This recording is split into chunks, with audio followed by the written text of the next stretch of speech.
Terminamos el análisis a Monza como previa al Gran Premio de Italia hablando de reglajes, como siempre con nuestras fotitos que me ayudan a explicarme un poco mejor. Lo más destacado de Monza, sin ninguna duda, lo vimos ayer, lo vimos antes de ayer, son las rectas. De hecho tengo aquí el esquema, una recta larga, una recta larga, una recta larga, una recta larga, aunque no lo parezca porque es todo a fondo. Es un circuito, ya vimos, en el que más tiempo se iba acelerando a fondo, en el que más tiempo teníamos el volante recto, en el que más tiempo íbamos en octava marcha, todo era lo máximo en este circuito de Monza. Pues por eso vamos a tener una configuración de alerones de baja carga aerodinámica y además el ángulo de incidencia de los alerones va a ser muy bajo, es decir, vamos a ver alerones muy horizontales. Eso lo que va a significar, entre otras cosas, es que el DRS va a perder importancia. Pensad que si tenemos, por ejemplo, un alerón con mucha carga, que sería algo así, cuando lo abres y lo pones horizontal, la diferencia es muy grande. Pero si tú tienes un alerón así y lo abres y lo pones así, pues la diferencia no es tanto, ¿vale? Por eso el DRS aquí sí que es importante en el sentido de que hay muchos metros con DRS, pero la diferencia en kilómetros por hora que te da realmente no es para tanto. Así que ojo con eso porque el DRS pierde importancia. Y esas configuraciones de baja carga aerodinámica, pero al extremo de estos alerones, se configuran así para evitar el drag, que es ese empuje del aire hacia atrás. A cambio, no vamos a tener un empuje del aire hacia abajo muy grande, pero claro, pensad que el suelo de los coches es lo que más carga aerodinámica genera por un efecto de succión, es decir, es como si se atrajeran por el aire que circula por aquí y luego por el difusor y todo eso, el suelo del coche y el propio asfalto. Entonces, aunque tengas alerones de baja carga, sigues generando con el suelo y de hecho es más del 50%, se estima que bastante más del 50% lo puede seguir generando. Ahora bien, tenemos un problema con Monza y son los baches, los pianos y demás. ¿Quién se encarga de eso? Pues por supuesto las suspensiones que tenemos por aquí o tenemos por aquí o incluso por aquí se puede ver un poquito.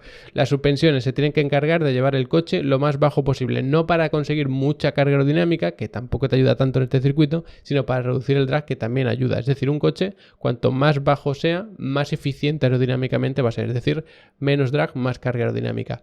Problema que si tienes un coche muy bajo, necesitas que las suspensiones trabajen de forma muy concreta, muy rígidas.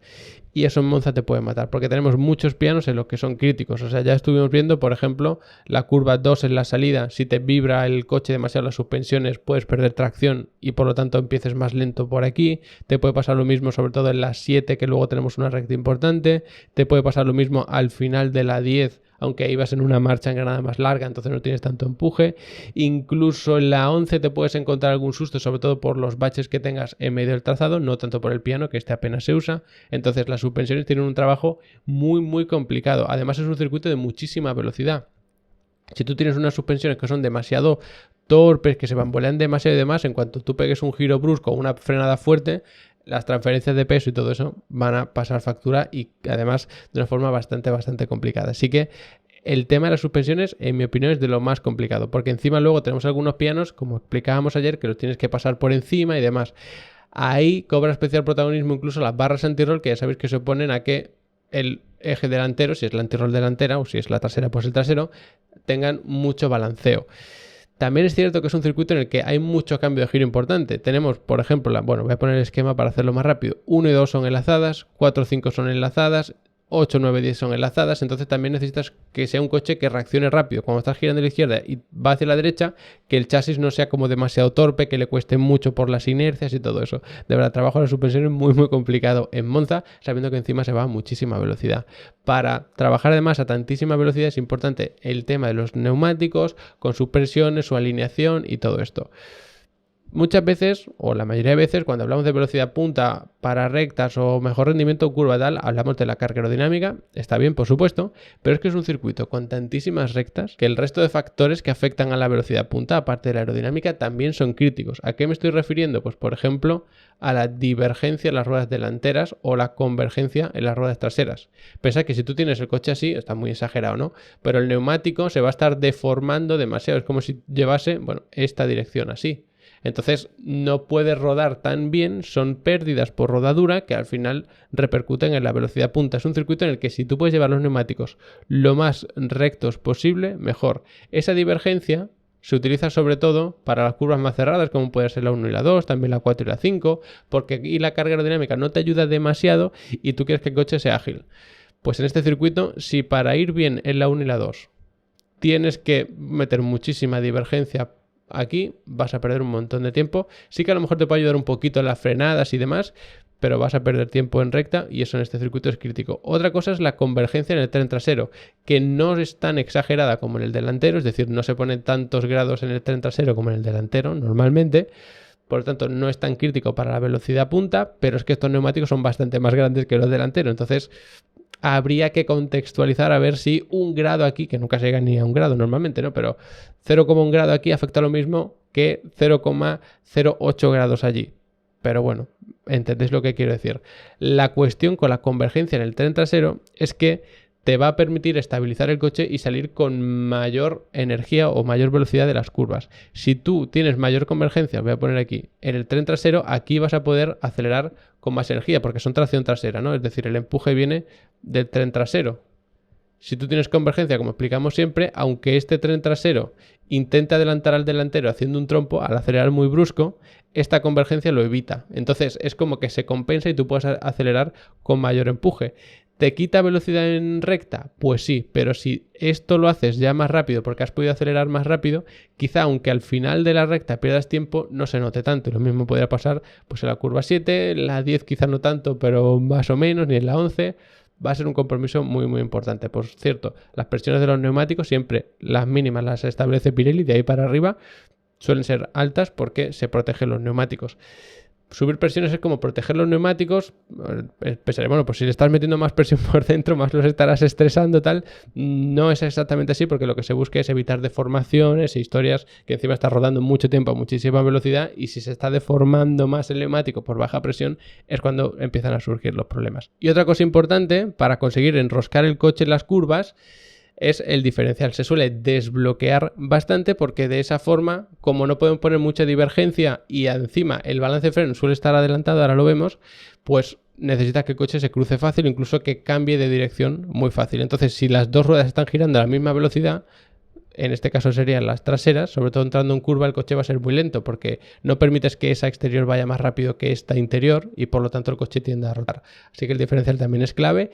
Y luego en salida de curva, pues tú quieres lo más bloqueado posible para tener un buen empuje saliendo de curva, pero tenés el problema de que si el coche vibra, pierde agarre y tú le estás metiendo mucha tralla a través del diferencial, si llegas a un extremo puedes perder prácticamente toda la adherencia, y si no llegas a ese extremo lo que te puede pasar es que el coche sea muy complicado de controlar y aunque hayas puesto un poquito de convergencia en este tren trasero, el coche tienda a descontrolarse.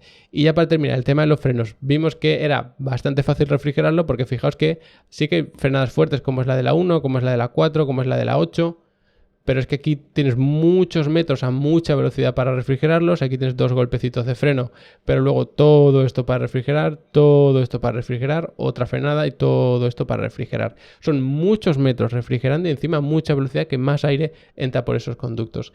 El problema con los frenos está en el balance, porque para la curva 1, para la 4 y para la 8, quizá un balance adelantado te ayude, porque son frenadas muy largas, de muchos metros. Entonces, eso te puede ayudar a frenar de forma un poquito más eficiente, es decir, que puedas frenar un poquito más tarde.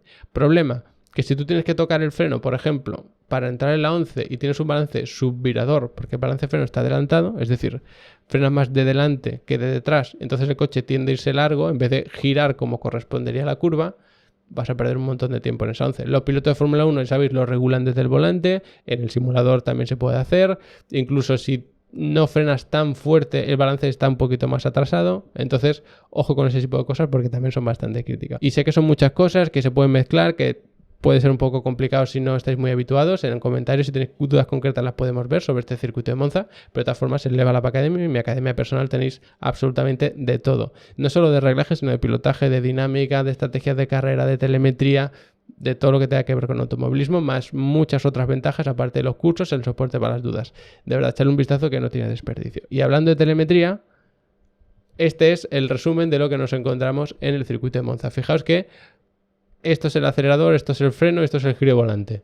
Y bueno, esto es el gráfico de la velocidad, marchas, revoluciones por minuto. Ya os la cuento todas, ¿no? Que son los que solemos mirar. Fijaos en la cantidad de metros acelerando a fondo, y no solo eso, sino que con el volante prácticamente recto. Esto es la curva 3 y que hay aquí, en nuestro caso, pequeñas correcciones, pero nada importante. Pero es que apenas se va girando en todo esto, todo esto, todo esto y todo esto. Hay otros circuitos, como por ejemplo Zandvoort, que teníamos, después de esa curva peraltada que era la 3, bueno, hay varias peraltadas, pues después de la curva 3 teníamos como varias curvas izquierda-derecha que iban a fondo, pero claro, en un circuito con mucha más carga aerodinámica, en la que los giros eran más importantes, ibas a fondo, pero ibas moviendo el volante, en este caso no, por eso es el circuito en el que más porcentaje de la vuelta vamos con el volante recto. Y fijaos en las 3 frenadas más fuertes, que llama la atención de forma descarada, más estos 2 pequeños toques, son las curvas 6 y 7, y luego la última, que es la 11, que se hace prácticamente toda en giro, como podéis observar. Es una frenada relativamente complicada, porque sí que es verdad que el circuito ahí es bastante generoso, es una entrada muy larga a la curva, puedes hacer pequeñísimas correcciones, pero clavarla sí que puede ser un poco complicado.